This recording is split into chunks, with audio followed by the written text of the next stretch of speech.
ನಮಸ್ಕಾರ. ಎಲ್ಲರೂ ಹೇಗಿದ್ದೀರಾ? ಓಪ್ ಎಲ್ಲರೂ ಚೆನ್ನಾಗಿದ್ದೀರಾ ಅಂತ ಭಾವಿಸ್ತಾ ಇವತ್ತಿನ ವಿಡಿಯೋದಲ್ಲಿ ನನ್ನ ದಿನಚರಿ ಬಗ್ಗೆ ಹಾಗೆ ಇವತ್ತಿನ ಒಂದು ಕೆಲಸದ ಬಗ್ಗೆ ನಾನು ಹೇಳ್ತಾ ಇದ್ದೀನಿ. ಹಾಗೆ ಇವತ್ತು ಫಸ್ಟ್ ಟೈಮ್ ಆಗಿರೋದ್ರಿಂದ ನಾವು ಅಡಿಕೆ ಕೊಯ್ಲು ಹೋಗಿದ್ವಿ. ಅಂದರೆ ಫಸ್ಟ್ ಡೇ ಇವತ್ತು ಅಡಿಕೆ ಕೊಯ್ಲಿಕ್ಕೆ ಪೂಜೆ ಅದನ್ನು ಮಾಡಿಸ್ಕೊಂಡು ಬರೋಕ್ಕೆ ಹೋಗಿದ್ವಿ ತೋಟಕ್ಕೆ ನಾವೇ. ಹಾಗೆ ಇವತ್ತು ನನ್ನ ದಿನಚರಿ ಬಗ್ಗೆ ಹಾಗೆ ನಾನು ಇವತ್ತು ಅಡಿಕೆ ಕೊಯ್ಲು ಸ್ಟಾರ್ಟ್ ಆಗಿರೋದ್ರ ಬಗ್ಗೆ ಇವತ್ತಿನ ವಿಡಿಯೋದಲ್ಲಿ ತಿಳಿಸ್ತಾ ಇದ್ದೀನಿ. ಹಾಗೆ ಯಾರೆಲ್ಲ ನನ್ನ ಚಾನಲ್ನ ಫಸ್ಟ್ ಟೈಮ್ ನೋಡ್ತಾ ಇದ್ದೀರೋ ಪ್ಲೀಸ್ ಸಬ್ಸ್ಕ್ರೈಬ್ ಮಾಡ್ಕೊಳ್ಳಿ, ಆದಷ್ಟು ವಿಡಿಯೋನ ಶೇರ್ ಮಾಡಿ, ಹಾಗೆ ನಿಮ್ಮ ಅಭಿಪ್ರಾಯನ ಕಮೆಂಟ್ ಮೂಲಕ ತಿಳಿಸಿ. ಹಾಗೆ ಯಾರೆಲ್ಲ ಸಬ್ಸ್ಕ್ರೈಬ್ ಮಾಡಿಕೊಂಡು ನನ್ನ ವಿಡಿಯೋನ ನೋಡ್ತಾ ಇದ್ದೀರೋ ಎಲ್ಲರಿಗೂ ಥ್ಯಾಂಕ್ ಯು ಸೋ ಮಚ್. ಹಾಗೆ ಫಸ್ಟ್ ಟೈಮ್ ನೋಡ್ತಾ ಇದ್ದರೆ ಪ್ಲೀಸ್ ಸಬ್ಸ್ಕ್ರೈಬ್ ಮಾಡ್ಕೊಳ್ಳಿ. ಹಾಗೆ ಇವತ್ತಿನ ವಿಡಿಯೋದಲ್ಲಿ ನಾನು ಅಡಿಕೆ ಕೊಯ್ಲು ಬಗ್ಗೆ, ಅಂದರೆ ಇವತ್ತು ಅಡಿಕೆ ಕೊಯ್ಲು ಹೋಗ್ತಾ ಇದ್ದಾರೆ, ಅದಕ್ಕೋಸ್ಕರ ಗದ್ದೆಗೆ ಪೂಜೆ ಮಾಡೋಕ್ಕೆ ಹೋಗಿತ್ತು. ಹಾಗೆ ನನ್ನ ದಿನಚರಿ ಬಗ್ಗೆ ನಿಮ್ಮ ಹತ್ರ ನಾನು ಹೇಳ್ಕೊತಿದ್ದೀನಿ.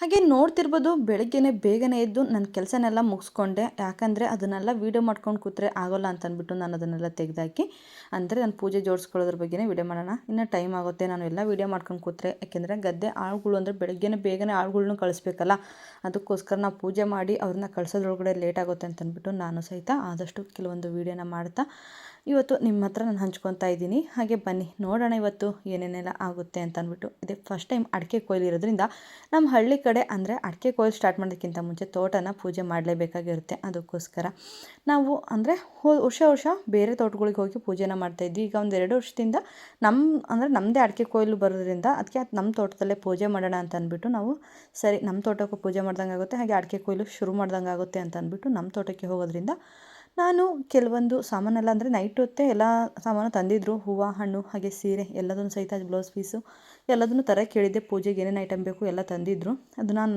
ನೈಟ್ ಹೊತ್ತು ಎತ್ತಿಡೋಕ್ಕಾಗಲಿಲ್ಲ, ಲೇಟ್ ಆಯಿತು. ಇನ್ನು ಬೆಳಗ್ಗೆನೇ ಎದ್ದು ಮನೆ ಕಸ ಗುಡಿಸಿ ನೆಲ ಒರೆಸಿ, ಹಾಗೆ ಮಕ್ಕಳು ಸ್ಕೂಲಿಗೆ ಬೇರೆ ಹೋಗೋದಿತ್ತು, ಅದಕ್ಕೋಸ್ಕರ ಮಕ್ಕಳನ್ನ ಸ್ಕೂಲಿಗೆಲ್ಲ ಕಳಿಸಿ ನಾನು ಫಸ್ಟ್ ಆಮೇಲೆ ಹೋಗೋಣ, ಇಲ್ಲ ನಾವೇನಾದರೂ ಈ ಥರ ರೆಡಿಯಾಗಿ ಹಿಂಗೆ ಹೊರಟ್ವಿ ಅಂದರೆ ಇನ್ನು ಅವರು ಸ್ಕೂಲಿಗೆ ಹೋಗೋಲ್ಲ, ನಾವು ನಿಮ್ಮ ಜೊತೆ ಬರ್ತೀವಿ ಅಂತ ಅಂದ್ಬಿಟ್ಟು ಹಠ ಮಾಡ್ತಾರೆ ಅಂತ ಅಂದ್ಬಿಟ್ಟು ಇನ್ನು ಅವ್ರನ್ನ ಬಿಟ್ಟು ನಾನೇ ಸಹಿತ ಅವ್ರನ್ನ ತಿಂಡಿ ಗಿಂಡಿ ತಿನ್ನಿಸಿ ಅವ್ರಿಗೆ ಸ್ಕೂಲಿಗೆ ಕಳಿಸ್ಬಿಟ್ಟು ಇನ್ನು ಪೂಜೆಗೆ ನಾನು ರೆಡಿ ಮಾಡ್ಕೊತಾ ಇದ್ದೆ. ಅಂದರೆ ಎಷ್ಟು ಹೂವು ಬೇಕೋ ಎಲ್ಲ ತೊಗೊಳ್ತಾ ಇದ್ದೆ. ಇನ್ನು ಸ್ವಲ್ಪ ಜಾಸ್ತಿ ಹೂ ತಂದಿದ್ದರು, ಅಂದರೆ ಗದ್ದೆಗೆ ಎಷ್ಟು ಬೇಕು ಅಷ್ಟು ತೊಗೊಂಡೆ. ಹಾಗೆ ಗದ್ದೆ ತನಕ 2 ದೇವಸ್ಥಾನವೂ ಸಹಿತ ಇದೆ. ಹಾಗೆ ಬರ್ತಾ ಅಲ್ಲಿಗೂ ಪೂಜೆ ಮಾಡಿಸ್ಕೊಂಡು ಬರೋಣ ಅಂತ ನಮ್ಮ ಮನೆಯವ್ರು ಹೇಳಿರೋದ್ರಿಂದ ಅದಕ್ಕೋಸ್ಕರ ಅದಕ್ಕೂ ಸಪ್ರೇಟಾಗಿ ನಾನು ಪೂಜೆ ಸಾಮಾನನ್ನ ಜೋಡಿಸ್ಕೊತಾ ಇದ್ದೆ. ಸ್ವೀಟು ಅವೆಲ್ಲ ತಂದಿದ್ದರು, ಅಂದರೆ ಎಲ್ಲ ಅಡಿಕೆ ಕೊಯ್ಲು ಮಾಡೋದು ಫಸ್ಟ್ ಟೈಮ್ ಅಲ್ಲ, ಅದಕ್ಕೋಸ್ಕರ ಸ್ವಲ್ಪ ಸ್ವೀಟೆಲ್ಲ ಕೊಡಬೇಕು ಅಂದಕ್ಕೆ ಮಂಡಕ್ಕಿ ಅವೆಲ್ಲ ಸ್ವಲ್ಪ ತರಿಸಿ ಅದನ್ನೆಲ್ಲ ಹಾಗೆ ಇಟ್ಟು ಪೂಜೆ ಎಲ್ಲ ಮಾಡಿ ಹಾಗೆ ಕೊಡೋಣ ಅವರಿಗೆ ಅಂತ ಅಂದ್ಬಿಟ್ಟು ಎಲ್ಲದನ್ನು ತರಿಸಿದ್ವಿ. ಪೂಜೆ ಸಾಮಾನೆಲ್ಲ ಜೋಡಿಸ್ಕೊಂಡು ಇನ್ನು ನಾವು ರೆಡಿಯಾಗಿ ಹೋಗೋದ್ರಲ್ಲ, ಆಳುಗಳು ಅಂದರೆ ಗಂಡಾಳೆಲ್ಲ ಬಂದಿದ್ದರು, ಅವ್ರು ಆಲ್ರೆಡಿ ಎಲ್ಲ ಗದ್ದೆ ತನಕ ನಾವು ಹೋಗಿರ್ತೀವಿ ನೀವು ಬರ್ರಿ ಅಂತ ಹೇಳಿಬಿಟ್ಟು ಅವ್ರು ಮುಂದೆ ಹೋದರು. ಇನ್ನು ನಾನು ನಮ್ಮ ಮನೆಯವರು ಅಷ್ಟೇ ಬ್ಯಾಲೆನ್ಸು. ಇನ್ನು ನನ್ನ ಮೈದನ ಹೋಟ್ಲಲ್ಲಿದ್ದ, ನಾನೇನು ಹೋಟ್ಲಿಗೆ ಹೋಗಿದ್ದಿಲ್ಲ, ನಮ್ಮ ಅತ್ತೆ ಇನ್ನೂ ಬಂದಿಲ್ಲ, ಅದಕ್ಕೋಸ್ಕರ ನಾನೇ ಸ್ವಲ್ಪ ಬೆಳಗ್ಗೆ ಸ್ವಲ್ಪ ಅಷ್ಟೇ ಅಡುಗೆ ಮಾಡಿದೆ, ಇನ್ನೆಲ್ಲ ನನ್ನ ಮೈದನೇ ಅಡುಗೆ ಮಾಡ್ತಾಯಿದ್ದ. ನಾನು ಮಕ್ಕಳಿಗೆ ಮತ್ತು ತಿಂಡಿಗೆ ಏನು ಬೇಕು ಅದು ಮಾಡಿ ಕಳಿಸಿ ಇನ್ನು ಮನೆ ಕೆಲಸ ಎಲ್ಲ ಮುಗಿಸ್ಕೊಂಡು ಅದೇ ಇನ್ನು ಅಡಿಕೆ ಕೊಯ್ಲಿಗೆ ಪೂಜೆ ಮಾಡೋಕ್ಕೆ ಹೋಗಬೇಕು ಅಂತ ಅಂದ್ಬಿಟ್ಟು ನಮ್ಮ ಮನೆಯವ್ರು ಇವತ್ತು ಹೋಟ್ಲು ತೆಗೆಯೋದು ಬೇಡ, ಸುಮ್ಮನೆ ಲೇಟ್ ಆಗುತ್ತೆ, ಅದು ಮಾಡ್ಕೊತ ಕೂತ್ರೆ ಇಲ್ಲ ಆಗಲ್ಲ, ಸುಮ್ಮನೆ ಆಳುಗಳೆಲ್ಲ ಬಂದು ಕಾಯ್ತಾ ಇರ್ತಾರೆ, ಅದಕ್ಕೋಸ್ಕರ ಬೇಡ ಅಂತ ಅಂದ್ಬಿಟ್ಟು ಅವ್ರು ಹೇಳಿದ್ರು. ಆದರೂ ನಾವು ಕೇಳಲಿಲ್ಲ, ಸ್ವಲ್ಪ ಹೊತ್ತು ತನಕ ತೆಗಿಯೋಣ ಅಂದು ತೆಗೆದ್ವಿ. ಆಮೇಲೆ ನನ್ನ ಮೈದನೇ ನೋಡ್ಕೊಂಡಿದ್ದ, ನಾನಿನ್ನು ಪೂಜೆಗೆಲ್ಲ ಜೋಡಿಸ್ಕೊಂಡು ಅವರು ಸಹಿತ ಸ್ನಾನ ಮಾಡಿ ಅವರು ಸಹಿತ ರೆಡಿ ಆದರು. ಇನ್ನು ಪೂಜೆಗೆ ಏನೇನು ಬೇಕು ಎಲ್ಲ ನಾನು ಜೋಡಿಸ್ಕೊಂಡು, ಯಾಕೆಂದರೆ ಮಳೆನೂ ಹಾಗೆ ಸುರಿತಾನೆ ಇದೆ, ಮಳೆ ಅಂತ ಬಿಡ್ತಾನೆ ಇಲ್ಲ. ಪೂಜೆ ಅದು ಹೇಗೆ ಮಾಡ್ಕೊಂಬರ್ತೀವಪ್ಪ ಈ ಮಳೆಯಲ್ಲಿ, ಅದು ಗದ್ದೆ ಒಳಗಡೆ ಹೋಗಿ ಅನ್ನೋದೊಂದೇ ತಲೆನೋವಾಗಿತ್ತು. ಪೂಜೆ ಮಾಡೋದು ಏನು ಬೇಡ ಅನ್ನೋಕ್ಕೂ ಆಗಲ್ಲ, ಯಾಕೆಂದರೆ ಪೂಜೆ ಮಾಡಲೇಬೇಕಾಯಿತು. ಫಸ್ಟ್ನೇ ಕೊಯ್ಲಾಗಿರೋದ್ರಿಂದ ಪೂಜೆ ಮಾಡಿ ನಾವು ಶುರು ಮಾಡಿದ್ರೆ ಅಂದರೆ ಎಲ್ಲರೂ ಅಡಿಕೆ ಕೊಯ್ಲನ್ನ ಸ್ಟಾರ್ಟ್ ಮಾಡೇ ಆಗಿದೆ, ನಾವೇನೂ ಸ್ಟಾರ್ಟ್ ಮಾಡಿಲ್ಲ. ಅಂದರೆ ತೋಟದವರು ಸಹಿತ ಅಡಿಕೆ ಕೊಯ್ಲು ಶುರು ಮಾಡಿ ಅಂತಿದ್ರು. ಇಲ್ಲಿ ಮಳೆ ಬೇರೆ ಹಿಡ್ಕೊಂಡೈತೆ, ಅವ್ರಿಗೆ ಏನಪ್ಪ ಅಡಿಕೆ ಕೊಯ್ಕೊಂಡು ಹೋದರೆ ಅಷ್ಟೇ ಸಾಕು, ಅವ್ರು ಮಳೆ ಒಳಗೆ ಏನಾದರೂ ಮಾಡ್ಕೊಳ್ಳಿ ಅಂತ ಅವರು. ಇನ್ನೇನು ಮಾಡೋಕ್ಕಾಗಲ್ಲ, ತೋಟದಾಗ ಇಟ್ಕೊಂಡ್ಮೇಲೆ ಮಳೆ ಆದ್ರೇನು ಏನಾದರೂ ಹೋಗಿ ಅಡಿಕೆ ಕೊಯ್ಲೇಬೇಕು. ಇನ್ನು ಕೊಯ್ಯರಿಗೂ ಸಹಿತ ತುಂಬ ಹಿಂಸೆ, ಯಾಕೆಂದರೆ ತೋಟದೊಳಗಡೆ ಎನಿ ಟೈಮ್ ಮಳೆ ಬೀಳ್ತಾನೆ ಇರೋದ್ರಿಂದ ತುಂಬ ಹಿಂಸೆ ಆಗ್ತಿರುತ್ತೆ. ಆದರೂ ಏನು ಮಾಡೋಕ್ಕಾಗಲ್ಲ, ಅಡಿಕೆ ಕೊಯ್ಲು ಎಲ್ಲರೂ ಸ್ಟಾರ್ಟ್ ಮಾಡಿದ್ದಾರೆ ಅಂದಾಗ ನಾವು ಸ್ಟಾರ್ಟ್ ಮಾಡಲೇಬೇಕಾಗುತ್ತೆ ಅಂತ ಅಂದ್ಬಿಟ್ಟು ಅಲ್ಲಿಂದ ನಮ್ಮ ಮನೆಯಿಂದ ಹೊರಟ್ವಿ. ಅಂದರೆ ನಮ್ಮ ಮನೆಯಿಂದ ಸ್ವಲ್ಪ ದೂರದಲ್ಲೇ ನಮ್ಮ ತೋಟ ಇರೋದು, ಅಲ್ಲಿಗೆ ಅಂದರೆ ಗದ್ದೆಯವ್ರು ಎಲ್ಲರೂ ಆಲ್ರೆಡಿ ಹೋಗಿದ್ರು ಮುಂಚೆನೇ. ನಾನು ನಮ್ಮ ಮನೆಯವರು ಹಾಗೆ ಬೈಕಲ್ಲಿ ಹೋದ್ವಿ. ಗದ್ದೆ ಒಳಗಡೆ ಕಾಲು ಇಟ್ಟರೆ ಸಾಕು ಹಾಗೆ ಸುಸ್ಕ ಅಂತ ಜಾರ್ತಿದ್ವು, ಅಷ್ಟು ನೈಸ್ ಆಗ್ಬಿಟ್ಟಿದ್ದಾವೆ. ಇಲ್ಲಾಂದರೆ ಮಳೆ ಬಿದ್ದು ಕಾಲಿಡೋ ಹಾಗಿಲ್ಲ, ಅಷ್ಟು ಜಾರ್ತಾ ಇದ್ವು. ನಾನು ನಡ್ಕೊಂಡು ಹೋಗ್ತಾಯಿದ್ದೀನಿ, ಕಾಲು ಹಂಗೆ ಜಾರ್ತೈತೆ, ನಾನು ಬಿದ್ದೇ ಬಿಡ್ತಿದ್ನೋ ಏನೋ ಅನಿಸ್ಬಿಡೋದು, ಅಷ್ಟು ಜಾರಿಕೆ ಆಗ್ಬಿಟ್ಟಿದೆ ಗದ್ದೆ ಒಳಗಡೆ. ಆಮೇಲೆ ಸ್ವಲ್ಪ ತೋಟದೊಳಗೆ ಹೋದ್ಮೇಲೆ ಸ್ವಲ್ಪ ಗಿಡ ಅದೆಲ್ಲ ಕಿತ್ತಿ, ಅಂದರೆ ನಾವು ಬರೋದ್ರೊಳಗಡೆ ಇಟ್ಟಿದ್ರು ಅಣ್ಣರು, ಅಂದರೆ ಅಡಿಕೆ ಕೊಯ್ಲಿಕ್ಕೆ ಬಂದಿದ್ರಲ್ಲ ಅವರು. ನಾವು ಹೋಗೋಟ್ಟಿಗೆ ಪೂಜೆ ಶುರು ಮಾಡ್ಕೊಳ್ಳಿ ಬೇಗ, ಅದಕ್ಕೆ ನಾವು ಸಹಿತ ಬೇಗ ಪೂಜೆನ ಶುರು ಮಾಡಿಕೊಂಡೆ. ವರ್ಷವೂ ಅಡಿಕೆ ಗಿಡಕ್ಕೆ ಸೀರೆ ತಂದೇ ತರ್ತಾರೆ. ಅದೇ ವರ್ಷ ಈ ಸಲನೂ ಸಹಿತ ಈ ಸ್ಯಾರಿನ ತಂದಿದ್ದರು. ಸೀರೆ ಉಡ್ಸೋದಕ್ಕೆ ಒಂದು ಕೋಲ್ ಬೇಕು ಅಂತಂದಿದ್ದಕ್ಕೆ ಕೋಲನ್ನು ಸಹಿತ ಮುರ್ಕೊಂಬಂದು ಕೊಟ್ಟರು. ಇವರೇ ಅಡಿಕೆ ಗೊನೆಗಾರರು, ಅಂದರೆ ಅಡಿಕೆ ಕುಯ್ಯೋರು ಇವರು, ಆಯಿತಾ. ಹಾಗೆ ನಾನು ಸೀರೆನ ಉಡ್ಸೋಣ ಅಂದರೆ ಮರಕ್ಕೆ ಸೀರೆ ಉಡ್ಸೋಣ ಅಂತಂದ್ಬಿಟ್ಟು ಸ್ವಲ್ಪ ನಿಜವಾಗ್ಲೂ ನಾವು ಹೇಳಬೇಕು ಅಂದರೆ ನಾವು ಗದ್ದೆಗೆ ಹೋಗಿದ ಮೇಲೆ ಗದ್ದೆಗೆ ಹೋಗೋ ತನಕ ಮಳೆ ಇತ್ತು. ಗದ್ದೆಗೆ ಹೋಗಿ ನಾವು ಪೂಜೆ ಮುಗಿಸ್ಕೊಂಡು ಮನೆಗೆ ಬರೋ ತನಕ ಆಮೇಲೆ ಸ್ವಲ್ಪ ತನಕ ಮಳೆನೇ ಇಲ್ಲ. ಮನೆಗೆ ಬಂದು ಮತ್ತೆ ಸ್ವಲ್ಪ ಹೊತ್ತಿಗೆ ಮಳೆ ಶುರುವಾಯಿತು. ನಿಜವಾಗ್ಲೂ ಹೇಳ್ಬೇಕು, ಪೂಜೆ ಮಾಡೋದು ನಿಜ ಪೂಜೆ ಮಾಡ್ಬೇಕಾದ್ರೆ ಮಳೆ ಬಂತು ಅಂದ್ರೆ ಅದು ಎಲ್ಲಪ್ಪ ನಿಲ್ಲೋದು. ಅಂದರೂ ಅಷ್ಟು ಮಳೆ ಬಂದರೆ ಅಂದರೆ ಫುಲ್ ಮಳೆ ಬರ್ತಾನೆ ಇತ್ತು ಬೆಳಗ್ಗೆಯಿಂದ. ಅಂಥದ್ರಲ್ಲೂ ನಾವು ಪೂಜೆ ಮಾಡಬೇಕು ಅಂತ ತೋಟಕ್ಕೆ ಹೊರಟ್ವಿ. ಮಳೆ ಬಂದರೆ ಏನಪ್ಪ ಅಂದ್ಕೊಂಡಿದ್ದೆ. ಅಂದರೂ ಏನೋ ಪೂಜೆ ಮಾಡೋ ತನಕ ಒಂದು ಹನಿ ಮಳೆನೂ ಸಹಿತ ಬಂದಿಲ್ಲ. ನೋಡ್ತಾ ಇರ್ಬೋದು ನೀವು. ನಾನು ಆರಾಮಾಗೆ ಪೂಜೆ ಮಾಡಿದೆ, ಸೀರೆ ಎಲ್ಲ ಉಡಿಸಿ. ಇಲ್ಲ ಮಳೆ ಹಿಡ್ಕೊಂಡಿದ್ರೆ ಅವೆಲ್ಲ ಮಾಡೋಕ್ಕೆ ಆಗ್ತಿರ್ಲಿಲ್ಲ. ಅಂದರೂ ಸುಮ್ಮನೆ ಇಟ್ಬಿಟ್ಟು ಪೂಜೆ ಮಾಡ್ಕೊಂಬರೋಣ ಅಂತ ಅಂದ್ಕೊಂಡಿದ್ದೆ. ಮಳೆ ಇರಲಿದ್ದಕ್ಕೆ ನಾನು ಸಹಿತ ಆ ಕೋಲನ್ನೆಲ್ಲ ಕಟ್ಟಿಸಿ ಕ್ಲೀನಾಗಿ ಸೀರೆನೆಲ್ಲ ಉಡಿಸಿ ಆದಷ್ಟು ಚೆನ್ನಾಗಿ ಕಾಣೋ ಥರನೇ, ಅಂದರೆ ಆದಷ್ಟು ಸ್ವಲ್ಪ ನನಗೆ ಇಷ್ಟ ಆಗೋ ಥರನೇ ಈ ಥರ ಎಲ್ಲ ಮಾಡಬೇಕು ಅನ್ನೋ ಆಸೆ. ಅದಕ್ಕೋಸ್ಕರ ಇದೇ ಥರನೇ ಆದಷ್ಟು ಮಳೆ ಸ್ವಲ್ಪ ಗ್ಯಾಪ್ ಕೊಟ್ಟಿದ್ದಕ್ಕೆ ಎಲ್ಲದನ್ನು ಸಹಿತ ಮಾಡಿದೆ. ನೋಡ್ತಾ ಇರ್ಬೋದು, ಇವರೆಲ್ಲ ಅಡಿಕೆ ಕೊಯ್ಲಿಕ್ಕೆ ಬಂದಿರೋರು. ಅವ್ರಿಗೆಲ್ಲರಿಗೂ ಒಂದೊಂದು ಕೆಲಸನ ಹಚ್ಚಿದೆ. ಒಬ್ರು ಕಂಕಣ ಕೊಟ್ಕೊಳ್ಳಿ, ಹಾಗೆ ಅಂದರೆ ಮಂಡಕ್ಕಿ ಸ್ವಲ್ಪ ಬೆಲ್ಲ ಕಡಲೆ ಎಲ್ಲ ಹಾಕಬೇಕು, ಅದನ್ನೆಲ್ಲ ಅವರು ಮಾಡಿಕೊಟ್ರು ನನಗೆ.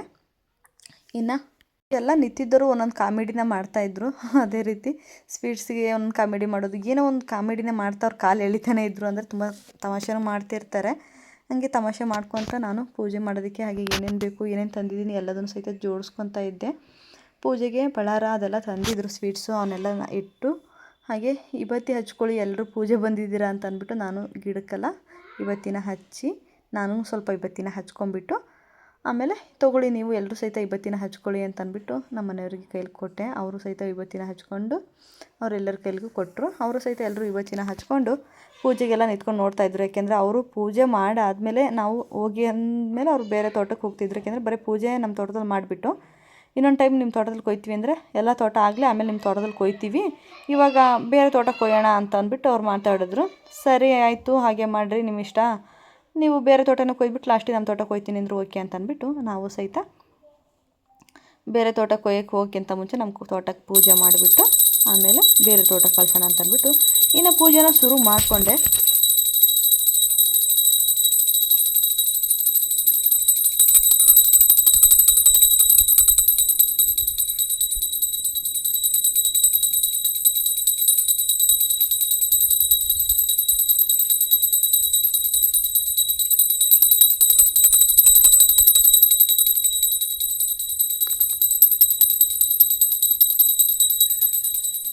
ದೊಡ್ಡಪ್ಪ ಯಾರ ಬಂದಿರಬೇಕು.